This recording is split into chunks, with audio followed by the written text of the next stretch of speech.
നമ്മളെ ഒരുപാട് ചിരിപ്പിക്കുകയും ചിന്തിപ്പിക്കുകയും ഒക്കെ ചെയ്ത നടൻ സലീംകുമാർ നമ്മളെ വിട്ടുപോയിരിക്കുകയാണ്. എനിക്ക് തോന്നുന്നു ശ്രീനിവാസന് ശേഷം കേരളം മുഴുവനും ഇതുപോലെ ഒരു നടന്റെ വിയോഗത്തിൽ ദുഃഖം ചേരുക, അല്ലെങ്കിൽ ഒരു ദിവസം മുഴുവനും ശരിക്കും ഒരു ദുഃഖത്തിൽ തന്നെയായിരുന്നു. ഇന്നലെ മാധ്യമങ്ങളായാലും സോഷ്യൽ മീഡിയ നോക്കിയാലും എല്ലാവർക്കും സലീംകുമാർ എന്ന നടനുമായി, അദ്ദേഹവുമായി ബന്ധമുള്ളവരാണെങ്കിൽ സലീംകുമാറുമായി ബന്ധമുള്ള ഓർമ്മകൾ, അല്ലാത്തവരാണെങ്കിൽ സലീംകുമാറിന്റെ സിനിമകളെക്കുറിച്ചും അദ്ദേഹത്തിന്റെ കഥാപാത്രങ്ങളെക്കുറിച്ചും എനിക്ക് തോന്നുന്നത് വളരെ പെട്ടെന്ന് തന്നെയാണ് ആ ഒരു വിയോഗം. അദ്ദേഹം ഇപ്പോൾ പോകേണ്ട ഒരാളല്ല. വളരെ അപ്രതീക്ഷിതവുമായിരുന്നു അദ്ദേഹത്തിന്റെ ഒരു വിയോഗം എന്നുള്ളതാണ്. എന്തായാലും സലീംകുമാറിന്റെ ഒരു ജീവിതകഥ, അല്ലെങ്കിൽ അദ്ദേഹം പിന്നിട്ട വഴികളൊക്കെ കുറച്ച് വ്യത്യസ്തവുമാണ്. എന്നാൽ അതോടൊപ്പം വളരെ ഇൻസ്പിറേഷൻ കൂടിയായിട്ടുള്ള കാര്യങ്ങളാണ് അദ്ദേഹത്തിന്റെ ഒരു ജീവിതം. നമ്മളെ ഭയങ്കരമായിട്ട് ഇൻസ്പയർ ചെയ്യുന്ന ഒന്നാണ്. കാരണം വളരെ സാധാരണ ഒരു കുടുംബത്തിൽ കഷ്ടപ്പെട്ടാണ് അദ്ദേഹം വളർന്നത്. അങ്ങനെ വലിയൊരു പണമൊന്നും ഇല്ലായിരുന്നു. അതേ പഠിക്കാനുള്ള ഒരു ചുറ്റുപാടുകൾ എല്ലാം അത്രയൊന്നും ഇല്ലായിരുന്നു അദ്ദേഹത്തിന്. അദ്ദേഹത്തിന്റെ കുട്ടിക്കാലത്ത് അദ്ദേഹത്തിന് എന്തെങ്കിലുമൊക്കെ ആയിത്തീരണം എന്നുള്ള ഒരു ആഗ്രഹം ഉണ്ടായിരുന്നു. അപ്പോൾ സ്കൂളിൽ പഠിക്കുന്ന കാലത്ത്, ഹൈസ്കൂൾ കാലഘട്ടങ്ങളിൽ അദ്ദേഹം കഥ എഴുതി, ഒരു പരീക്ഷയ്ക്ക് കഥ എഴുതി കഴിഞ്ഞപ്പോൾ, അന്ന് എനിക്ക് കഥാമത്സരം, സ്കൂളിലൊരു കഥാമത്സരത്തിന് കഥ എഴുതി കഴിഞ്ഞപ്പോൾ, അന്ന് ജയൻ സിനിമകളൊക്കെ കണ്ട് ത്രില്ലടിച്ചിരിക്കുന്ന ഒരു സമയമാണ് ആ ഒരു 70കളുടെയൊക്കെ ഒരു കാലഘട്ടം, അല്ലെങ്കിൽ 80കളുടെയൊക്കെ തുടക്കം. അപ്പോൾ ടീച്ചർ കഥ വായിച്ചിട്ട് പറഞ്ഞു, ആദ്യമായിട്ടാണ് ഞാൻ ഇതുപോലെ വ്യത്യസ്തമായിട്ടുള്ള ഒരു കഥ കേൾക്കുന്നത്. സ്റ്റണ്ടും ബലാത്സംഗവും ഒക്കെ ഉള്ള ഒരു കഥ ഞാൻ ആദ്യമായിട്ടാണ് കേൾക്കുന്നത്. എന്നിട്ട് ചോദിച്ചു, സിനിമ കാണാല്, സിനിമ സിനിമ കണ്ടോ? പക്ഷെ സിനിമ കണ്ടിട്ടല്ല കഥ എഴുതേണ്ടത്, അതിന് വായിക്കണം, വായനാശീലം വേണം. സിനിമ കണ്ടാൽ നല്ല കഥാകൃത്താവാൻ സാധിക്കില്ല എന്ന് പറഞ്ഞു. പിന്നെ അദ്ദേഹം വായിക്കാൻ തുടങ്ങി. എന്നിട്ട് സലികുമാർ എന്ന് പറഞ്ഞത് അദ്ദേഹം MTയുടെ മഞ്ഞാണ് വായിക്കാൻ തുടങ്ങിയത്. അത് കഴിഞ്ഞിട്ട് കവിത എഴുതി. കവിത എഴുതി കഴിഞ്ഞ് കഴിഞ്ഞപ്പോൾ ടീച്ചർ പറഞ്ഞു, കവിത എഴുതണ്ട, ഇനി നീ എഴുതി അപകടകാരിയാവും. അപ്പോൾ ആ മോഹവും മാറ്റി. പിന്നെയാണ് അഭിനയം എന്നുള്ളതിലോട്ട് വന്നത്. പിന്നെ അഭിനയിക്കാൻ സ്കൂളൊക്കെ പഠിക്കുമ്പോൾ നാടകത്തിന് ശ്രമിക്കുന്നു, പല രീതിയിൽ അഭിനയിക്കാൻ ശ്രമിക്കുന്നു. അത് കഴിഞ്ഞപ്പോൾ പ്രീ ഡിഗ്രി, നമുക്ക് പറവൂര് തന്നെയാണ് അദ്ദേഹം പ്രീ ഡിഗ്രി പഠിച്ചത്. പ്രീ ഡിഗ്രി കഴിഞ്ഞിട്ട് അദ്ദേഹത്തിന് ഡിഗ്രിക്ക് പോകണമെന്നുണ്ടായിരുന്നു. പക്ഷേ വീട്ടിലെ സാമ്പത്തിക ബുദ്ധിമുട്ടുകൾ കാരണം അദ്ദേഹത്തിന് പോകാൻ പറ്റില്ല. പിന്നെ മിമിക്രി ആ സമയത്ത് ഉണ്ടായിരുന്നു. അപ്പം മിമിക്രിയിൽ ഓരോ ട്രൂപ്പുകളിൽ വർക്ക് ചെയ്യാൻ പോവുകയും അല്ലറ ചില്ലറ ജോലികൾ ചെയ്യുന്നു. അങ്ങനെ 5-6 വർഷം അങ്ങനെ അദ്ദേഹം ജീവിതം മുന്നോട്ട് കൊണ്ടുപോയി. അത് കഴിഞ്ഞിട്ടാണ് മഹാരാജാസ്. അപ്പോൾ മഹാരാജാസ് എന്ന് പറഞ്ഞു കഴിഞ്ഞാൽ സിനിമാക്കാരുടെ ഒരു കേന്ദ്രമാണ്. മമ്മൂട്ടി മുതലുള്ള ഒരുപാട് പ്രഗത്ഭർ മഹാരാജാസിൽ പഠിച്ചിട്ടുണ്ട്. സലീംകുമാറിനും അതറിയാം. ആ സലീംകുമാറിന് മഹാരാജാസ് കോളേജിൽ പഠിക്കാൻ ചേരണം. പക്ഷെ മഹാരാജാസ് കോളേജിൽ പഠിക്കാൻ ചേരുക എന്ന് പറഞ്ഞു കഴിഞ്ഞാൽ ഈ അഡ്മിഷൻ കിട്ടുക എന്ന് പറഞ്ഞാൽ അത്ര ഈസി ആയിട്ടുള്ള ഒരു കാര്യമല്ല. പിന്നെ അദ്ദേഹം വീടിന്റെ അടുത്തുള്ള അദ്ദേഹത്തിന്റെ ഒരു അധ്യാപകൻ, അദ്ദേഹം അതിന്റെ അവിടുത്തെ മഹാരാജാസിലെ അധ്യാപകനായിട്ട് അദ്ദേഹത്തെ പോയി കാണുന്നു. അങ്ങനെ ഈവനിങ് ബാച്ചിനാണ് അദ്ദേഹം ചേരുന്നത്. ഇതിനു മുമ്പ് അദ്ദേഹം ഡിഗ്രിക്ക് നാട്ടിൽ തന്നെയുള്ള കോളേജിൽ ഡിഗ്രിക്ക് ശ്രമിച്ചിരുന്നു. പക്ഷെ അന്ന് അവിടെ അഡ്മിഷനും കിട്ടിയില്ല. പിന്നെ അദ്ദേഹം പ്രീ ഡിഗ്രിക്ക് സെക്കൻഡ് ക്ലാസ് ഉണ്ടായിരുന്നു, അഡ്മിഷനും കിട്ടിയില്ല. പിന്നെ വീട്ടിലെ സാമ്പത്തിക അവസ്ഥ കാരണമാണ് പോകാൻ പറ്റാതിരുന്നത്. അങ്ങനെ ഏകദേശം 5-6 വർഷം കഴിഞ്ഞ്, പ്രീ ഡിഗ്രി കഴിഞ്ഞ് 5-6 വർഷം കഴിഞ്ഞിട്ടാണ് അദ്ദേഹം ഡിഗ്രിക്ക് ചേർന്നത്. ഡിഗ്രിക്ക് ചേർന്ന സമയത്ത് പിന്നെ ഈവനിങ് ബാച്ചിലാണ് അദ്ദേഹം പറഞ്ഞത്. പക്ഷെ ആ സമയത്ത് തന്നെ അദ്ദേഹം യുവജനോത്സവം കാര്യങ്ങൾക്കൊക്കെ പങ്കെടുത്തു. അന്ന് ഈ ഞാൻ ഈ സോഷ്യൽ മീഡിയയിൽ ഒരു പോസ്റ്റിന്റെ അടിയിൽ കണ്ടിരുന്നു, അദ്ദേഹത്തിന്റെ ജൂനിയർ ആയിട്ട് പഠിച്ചിരുന്ന ഒരാളാണ് പോസ്റ്റ് ചെയ്തിരിക്കുന്നത്.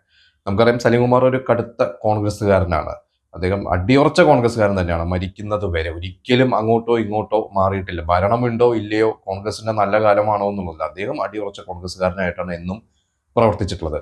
അപ്പൊ അന്ന് അവിടുത്തെ SFIയുടെ ഒരു പ്രതാപകാലമാണ്. അൻവർ റഷീദിനെയൊക്കെ പോലെയുള്ള ഒരുപാട് SFI പ്രവർത്തകരാണ് അന്ന് അവിടെ എല്ലാ ഇതിലുള്ളത്. യൂണിവേഴ്സിറ്റി ചെയർമാനും കോളേജ് ചെയർമാനും ഒക്കെ ആയിട്ട്. അന്ന് സലീംകുമാർ അവിടുന്ന് MG യൂണിവേഴ്സിറ്റിയുടെ കിരീടം മിമിക്രിക്ക് ഫസ്റ്റ് അടിച്ചിട്ട് അദ്ദേഹം കൊണ്ടുവന്ന് കഴിഞ്ഞപ്പോൾ ചെയർമാൻ വന്നിട്ട് തുണത്ത് കെട്ടി. എന്നിട്ട് ചെയർമാൻ പ്രിൻസിപ്പളിനോട് പറഞ്ഞു, ഇവനെ ഡേ ബാച്ചിലേക്ക് മാറ്റണം, നമുക്ക് ആവശ്യമുണ്ടെന്ന് പറഞ്ഞു. അങ്ങനെയാണ് ഡേ ബാച്ചിലേക്ക് മാറുന്നത്. ആ ചെയർമാനായിരുന്നു അമൽ നീരദ്, പിന്നീട് ക്യാമറാമാനും സംവിധായകനൊക്കെ ആയി മാറിയ അമൽ നീരദ്. അമൽ നീരദിന്റെ അച്ഛൻ ഓമനക്കുട്ടൻ സാർ, അദ്ദേഹം മലയാളം അധ്യാപകനായിരുന്നു. സലീംകുമാറിന്റെ ഒരു ഗ്രൂപ്പ് ഫോട്ടോ കഴിഞ്ഞ ദിവസം പത്രത്തിലുണ്ട്. അതിൽ കോളേജ് കാലഘട്ടത്തിലെ ഗ്രൂപ്പ് ഫോട്ടോ അതിലുണ്ട്. ഓമനക്കുട്ടൻ സാറിന്റെ കൂടെ ആ അധ്യാപകൻ വിദ്യാർത്ഥികളുടെ കൂടെ ഇരിക്കുന്ന വിദ്യാർത്ഥികളിൽ മുൻനിരയിൽ തന്നെ സലീംകുമാർ ഇരിക്കുന്നുണ്ട്. അപ്പോൾ കോളേജ് കാലഘട്ടത്തിൽ പഠിച്ച് അതിനു മുമ്പ് തന്നെ ഇദ്ദേഹം സിനിമ എങ്ങനെയെങ്കിലും സിനിമയിൽ കയറണം എന്നുള്ളത് തന്നെയാണ് ആഗ്രഹം. അപ്പൊ മഹാരാജാസിൽ വന്നു കഴിഞ്ഞാൽ മിമിക്രിക്ക്, അപ്പം ഞാൻ പറഞ്ഞ ആ ഒരു ഡെഡിക്കേഷനാണ്, അല്ലെങ്കിൽ ആ ഒരു എയിമാണ്. അദ്ദേഹം പതറിയില്ല എന്നുള്ളതാണ്. അന്ന് മഹാരാജാസിലൊക്കെ പഠിക്കുന്നതിന് മുമ്പ്, ശരിക്കും മഹാരാജാസ് അദ്ദേഹം ജോയിൻ ചെയ്യുന്ന 92-95 കാലഘട്ടങ്ങളിലാണ്. ആ 3 വർഷമാണ് അദ്ദേഹം BAക്ക് പഠിക്കുന്നത്. അതിനു മുമ്പ് തന്നെ ജയറാം കലാഭവൻ സിനിമയിലേക്ക് വന്നു കഴിഞ്ഞപ്പോൾ അദ്ദേഹം അന്ന് പറവൂരിൽ നിന്ന് ഒരു വാൻ നിറച്ച ആളുകളൊക്കെ ആയിട്ട് ഒന്ന് കലാഭവനിൽ ജയറാമിന്റെ സിനിമ കാണാനായിട്ട് കവിത തിയേറ്റർ എറണാകുളത്ത് വന്നിട്ടുണ്ട്. അത് ജയറാമിനോടുള്ള ഒരു ബന്ധമോ ജയറാമിന്റെ മുൻപരിചയമൊന്നുമല്ല.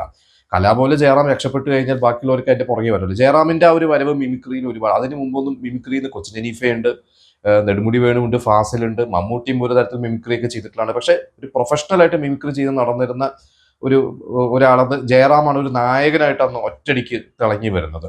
അപ്പൊ ജയറാമിന്റെ ഒരു വരവ് ഇവർക്കൊക്കെ ഭയങ്കരമായിട്ട് ഇൻസ്പിറേഷൻ ആയിരുന്നു.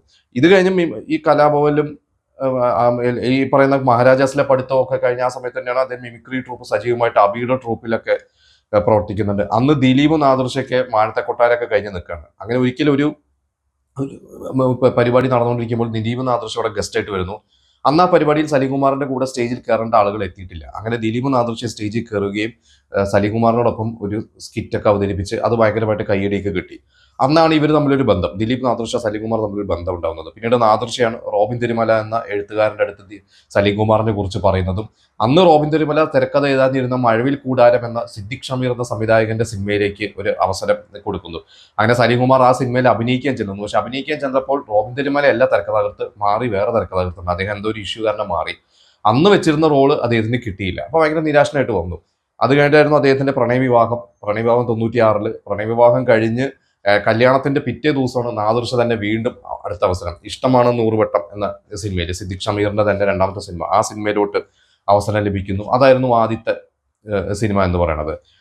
അത് കഴിഞ്ഞ് പിന്നീട് അദ്ദേഹം 1-2 സിനിമകളൊക്കെ കഴിഞ്ഞു. അങ്ങനെ നിൽക്കുക. അദ്ദേഹത്തിന് അന്നും ഈ മിമിക്രി പരിപാടി നടക്കുന്നു. പിന്നെയാണ് നീ വരുവോളം എന്ന സിബി മലയിലെ സിനിമയിലേക്ക് അദ്ദേഹത്തിന് അവസരം ലഭിക്കുന്നത്. ഹിറ്റ് മേക്കർ സിബി മലയിൽ, നിർമ്മിക്കുന്നത് പ്രേം പ്രകാശ്, അഭിനയിക്കുന്നത് ദിലീപും ദിവ്യയാണ്. ആ സിനിമയിൽ 11 സീനാണ് സലിംകുമാറിന് കൊടുത്തിരുന്നത്. പക്ഷെ ആ 11 സീനിൽ 9 സീനും അഭിനയിച്ച ശേഷം സലിംകുമാറിനെ പറഞ്ഞു വിടുകയാണ്. അതും സലിംകുമാറിനെ പറഞ്ഞു വിട്ടത് കള്ളം പറഞ്ഞ് ഇന്ന് തൽക്കാലം ഷൂട്ടിങ്ങിലെ പൊയ്ക്കോ എന്ന് പറഞ്ഞിട്ടാണ്. അന്ന് സലിംകുമാറിന്റെ കോമ്പിനേഷൻ സീൻസ് ഉണ്ടായിരുന്നത് തിലകനും അതുപോലെ തന്നെ ജഗദീഷ് ശ്രീകുമാറുമായിട്ടാണ്. ഇതിൽ ഏതോ ഒരു നടൻ അന്ന് സലിംകുമാറിന്റെ അഭിനയം ഇഷ്ടപ്പെടാതിരിക്കുകയോ ടൈമിംഗ് ശരിയല്ല എന്ന് പറയുകയോ അങ്ങനെ സലിംകുമാറിനെ പറഞ്ഞു വിട്ടതാണ്. ആ നടൻ ആരാന്നുള്ളത് എനിക്കറിയില്ല. സലിംകുമാർ എനിക്ക് തോന്നുന്നു എവിടെയോ അത് പറഞ്ഞിട്ടുണ്ട്. പേര് ഇൻഡയറക്ട്ലി ആണ് പറഞ്ഞിരിക്കുന്നത്. അന്ന് സലിംകുമാറിനെ അവിടുന്ന് പറഞ്ഞു വിട്ടു, ഒരു പൈസ പോലും കൊടുക്കാതെ പറഞ്ഞു വിട്ടു. പിന്നീട് വർഷങ്ങൾ കഴിഞ്ഞ് സലിംകുമാറിനെ ഇതേ സംവിധായകൻ, ഇതേ നിർമ്മാതാവിന്റെ എന്റെ വീട് അപ്പൂന്റെ എന്ന സിനിമയിൽ സലിംകുമാർ ചോദിച്ച പൈസ കൊടുത്ത് സലിംകുമാറിന് വേണ്ടി 2 ദിവസം ഒരു യൂണിറ്റ് മുഴുവൻ വെയിറ്റ് ചെയ്തു എന്നുള്ളതാണ്. അതേ യൂണിറ്റ്. അപ്പോൾ സലിംകുമാർ പറഞ്ഞത് നമ്മൾ ചെയ്തിട്ട് എപ്പോഴെങ്കിലും അപമാനിതനാവുക അല്ലെങ്കിൽ നമുക്ക് നമ്മളെ അവഗണന നേരിടുക എന്നുള്ളൊരവസ്ഥ വരുമ്പോൾ ഇത് ചിന്തിച്ചാൽ മതി, നമുക്കെന്നും ഒരു സമയമുണ്ടെന്നുള്ളതാണ്.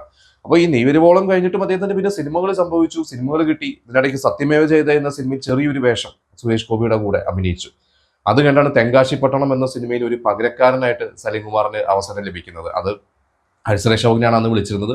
ഹരിശ്രീ അശോകന് ഡേറ്റ് ഇല്ലാത്തതുകൊണ്ട് ആ വേഷത്തിലോട്ട് സുരേഷ് ഗോപിയാണ് സജസ്റ്റ് ചെയ്യുന്നത്. അങ്ങനെയാണ് സലിംകുമാർ വരുന്നത്. അവിടുന്ന് അങ്ങോട്ട് എനിക്ക് തോന്നുന്നു സലിംകുമാറിന് ഒരുപാട് അവസരങ്ങൾ ലഭിച്ചു. അദ്ദേഹം അവിടെയും റിസ്ക് എടുത്തു എന്നുള്ളതല്ലേ. ഞാൻ പണ്ട് വായിച്ചിട്ടുണ്ട്, തെങ്കാശിപ്പട്ടണം ചെയ്ത സമയത്ത് സലിംകുമാറിന് ഓൾറെഡി ഒരു 4 സിനിമ, അതിൽ ഉത്തമനാണ് തോന്നുന്നത്, ഉത്തമൻ ഉൾപ്പെടെയുള്ള ഒരു 4ഓളം സിനിമകൾ സലിംകുമാറിന് ലഭിച്ചു. പക്ഷെ അന്ന് സലിംകുമാർ തെരഞ്ഞെടുത്തത് തെങ്കാശിപ്പട്ടണമാണ്. മറ്റു 4 സിനിമകളും വേണ്ടാന്ന് വെച്ചു. അന്ന് വലിയ റെമ്യൂണറേഷൻ ഒന്നും ഇല്ല. ഞാൻ എവിടെ വായിച്ചിട്ട് 30,000 രൂപ എന്തായിരുന്നു തെങ്കാശിപ്പട്ടണത്തിന്റെ സമയത്ത് എന്തോ റെമ്യൂണറേഷനൊക്കെ. അത് കഴിഞ്ഞ് പിന്നീട് സലിംകുമാർ നമുക്കറിയാം പിന്നീട് മുടിചൂടാ മന്നനായിരുന്നോ അല്ലെങ്കിൽ ഒഴിവാക്കാൻ പറ്റാത്ത ഒരു നടനായി മാറി. അത്തരം ഒരുപാട് ഹാസ്യ റോളുകളായിരുന്നു. അതൊന്നും ഒരു വ്യത്യസ്തമായിട്ട് റോള് കമലാണ് ഗ്രാമഫോണിൽ കൊടുത്തത്. അത് കഴിഞ്ഞിട്ട് സലിംകുമാർ അച്ഛനുറങ്ങാത്ത വീട് എന്ന് പറഞ്ഞ റോള് കൊടുക്കുന്നു. അച്ഛനുറങ്ങാത്ത വീട് അഭിനയിക്കാൻ പോയപ്പോൾ സലിംകുമാർ പറഞ്ഞത് എന്നെ വിളിക്കണം, മമ്മൂട്ടി വിളിച്ചാൽ പോരെ എന്നാണ്. പക്ഷെ ആ സിനിമയ്ക്ക് സ്റ്റേറ്റ് അവാർഡ്, മികച്ച 2ാമത്തെ നടനുള്ളവർ, ആദ്യത്തെ സ്റ്റേറ്റ് അവാർഡാണ് സലിംകുമാറിന് കിട്ടുന്നത്. അതിലും രസകരമായിട്ടുള്ള കാര്യം, ആ സിനിമയുടെ അവാർഡ് പ്രഖ്യാപനത്തിന് അന്ന് സലിംകുമാർ ദിലീപും ഒക്കെ കമലിന്റെ പച്ചക്കുതിരയുടെ ലൊക്കേഷനിലാണ്. അപ്പൊ ദിലീപിന് ചാന്തുപൂട്ടിന് അവാർഡ് കിട്ടുമായിരിക്കും എന്ന് പ്രതീക്ഷിച്ചാണ് ഇവര് ടിവിയുടെ മുമ്പിൽ ഇരിക്കുന്നത്. പക്ഷെ കിട്ടിയത് സലിംകുമാറിനാണ്. പിന്നെ ആദാമിന്റെ മകൻ അബു എന്ന സിനിമയിലൂടെ വീണ്ടും മികച്ച നടനുള്ള സംസ്ഥാന അവാർഡും ദേശീയ അവാർഡും ലഭിക്കുന്നു. അപ്പോൾ ആദാമിന്റെ മകൻ അബു ഒക്കെ ദേശീയ തലത്തിൽ വരെ, എനിക്ക് തോന്നുന്നു ആ ഒരൊറ്റ സിനിമയാണ് സലിംകുമാറിന്റെ ഇന്നൊരു ദേശീയ തലത്തിൽ അംഗീകാരം. ഇന്ന് നരേന്ദ്രമോദി വരെ, രാഹുൽ ഗാന്ധി വരെ സലിംകുമാറിന്റെ വിയോഗത്തിൽ ഒരു അനുശോചനം രേഖപ്പെടുത്തിയിട്ടുണ്ടെങ്കിൽ അത് ആ ഒരു ദേശീയ തലത്തിൽ അദ്ദേഹം അംഗീകരിക്കപ്പെട്ടു എന്നുള്ളതിന്റെ ഒരു തെളിവ് തന്നെയാണ്. പിന്നെ അദ്ദേഹത്തിന്റെ രാഷ്ട്രീയത്തെക്കുറിച്ച് നമ്മൾ നേരത്തെ പറഞ്ഞു, അടിയുറച്ച കോൺഗ്രസ്സുകാരനാണ്. പക്ഷെ അതോടൊപ്പം തന്നെ അദ്ദേഹം എല്ലാ നേതാക്കളുമായി നല്ല ബന്ധം, വ്യക്തിബന്ധം കാത്തു സൂക്ഷിക്കുന്നതാണ്. പി ജയരാജനുമായി നല്ല ബന്ധമായിരുന്നു. പി ജയരാജനും കെ സുധാകരനുമാണ് അദ്ദേഹം സലിംകുമാർ സംവിധാനം ചെയ്ത ഒരു സിനിമയുടെ സ്വിച്ച് ഓൺ കർമ്മം നിർവഹിച്ചത്. അന്ന് ഇവർ രണ്ടുപേരും ശത്രുക്കളാണ് എന്ന് പറഞ്ഞ് രണ്ടുപേരും ഒരുമിച്ച് ഒരു വേദിയിൽ കൊണ്ടുവരാൻ പറ്റിയത് സലിംകുമാറിന്റെ ഒരു വിജയം തന്നെയാണ്. അതിനുശേഷം ഒരിക്കൽ 2016 ഇലക്ഷൻ പ്രചാരണത്തിന്റെ സമയത്ത് പി ജയരാജൻ കേരളത്തിൽ അല്ല ഇവിടെ എറണാകുളത്ത് വന്നു കഴിഞ്ഞപ്പോൾ സലീംകുമാറിന്റെ പറവൂര് വീട്ടിൽ പോയി കണ്ടു. ഇത് അറിഞ്ഞിട്ട് തമാശ രൂപേണ വി ഡി സതീശൻ വിളിച്ചു ചോദിച്ചു, എന്താ സലീമെ നമ്മളെ വിട്ടു പോകണമെന്ന് വെച്ച് പറഞ്ഞു, സതീശേട്ടൻ കോൺഗ്രസ് വിട്ടാലും ഞാൻ കോൺഗ്രസ് വിടില്ല എന്നുള്ളതാണ് അദ്ദേഹം പറഞ്ഞത്. അതായിരുന്നു സലീംകുമാർ. ഇതുപോലെ ഒരു സിനിമയിൽ സൊലെ എന്നൊരു സിനിമയിൽ സലീംകുമാർ അതിലൊരു പത്ര ഫോട്ടോഗ്രാഫറുടെ വേഷമാണ് ചെയ്യുന്നത്. അന്ന് വി എസ് അച്യുതാനന്ദനെ പൊക്കി പറയുന്ന, വി എസ് അച്യുതാനന്ദന് അനുകൂലമായിട്ട് പറയുന്ന എന്തോ ഒരു ഡയലോഗ് ആ സിനിമയിലുണ്ടായിരുന്നു. അതിന്റെ എഴുത്തുകാരൻ കലൂരികുമാർ പറഞ്ഞപ്പോൾ അത് പറയില്ല എന്നാണ് അദ്ദേഹം പറഞ്ഞത്. അത്രയ്ക്കും അത് പ്രൊഫഷണലി ശരിയല്ല, പക്ഷെ കോൺഗ്രസ്സുകാരെന്ന രീതിയിൽ അദ്ദേഹത്തിന്റെ ഒരു വിശ്വാസമാണ് ഞാനത് പറയുള്ളൂ. അദ്ദേഹം ശരിയെന്ന് തോന്നുന്നു അദ്ദേഹം പറയുക. നമുക്കറിയാം നടി ആക്രമിക്കപ്പെട്ട കേസിൽ അന്ന് തുടക്കാലത്തൊക്കെ ദിലീപിനെ സപ്പോർട്ട് ചെയ്തിട്ട് കുറച്ച് പരാമർശങ്ങൾ, പിന്നെ നുണപരിശോധന നടത്തണം എല്ലാവർക്കും എന്നുള്ള വിവാദപരമായ പരാമർശമൊക്കെ നടത്തിയിട്ടുള്ള ഒരു വ്യക്തിയാണ്. പക്ഷെ അദ്ദേഹം എന്നും പറഞ്ഞിട്ടുണ്ട് ദിലീപിന്റെ കോടതി വിധി വരട്ടെ, നമ്മൾ വിധിക്കാൻ ആരുമല്ല എന്നുള്ളതാണ് അദ്ദേഹം പറഞ്ഞിട്ടുള്ളത്. രാഷ്ട്രീയത്തിന്റെ കാര്യമായാലും എൽ ഡി എഫ് സർക്കാരിന്റെ കാര്യത്തിലാണെങ്കിൽ ഒരുപാട് വിവാദപരമായിട്ടുള്ള പരാമർശങ്ങൾ ഈ അടുത്ത തെരഞ്ഞെടുപ്പിനൊക്കെ അദ്ദേഹം പറഞ്ഞിട്ടുണ്ടായിരുന്നു. അപ്പൊ എന്തുകൊണ്ടും ശരിയെന്ന് തോന്നുന്ന കാര്യങ്ങൾ വിളിച്ചു പറയുക. അത് സൂപ്രതാരങ്ങൾക്കെതിരായാലും, സൂപ്രതാരങ്ങൾ അനാവശ്യമായിട്ട് സംവിധായകരുടെ കാര്യങ്ങൾ ഇടപെടുന്നു, സംവിധായകർക്ക് നട്ടലുണ്ടെങ്കിൽ സൂപ്രതാരങ്ങൾ ഇങ്ങനെ ചെയ്യില്ല എന്ന് വരെ അദ്ദേഹം പറഞ്ഞിട്ടുണ്ട്. അപ്പൊ എന്തുകൊണ്ടും എന്താ പറയുക, നമ്മളെല്ലാം അദ്ദേഹം ഒരു നടൻ മാത്രമല്ല, നമ്മളെ ഒരുപാട് ചിന്തിപ്പിക്കുകയും ചെയ്യുന്ന ഒരു നടൻ മാത്രമല്ല, നല്ലൊരു വ്യക്തി കൂടിയായിരുന്നു.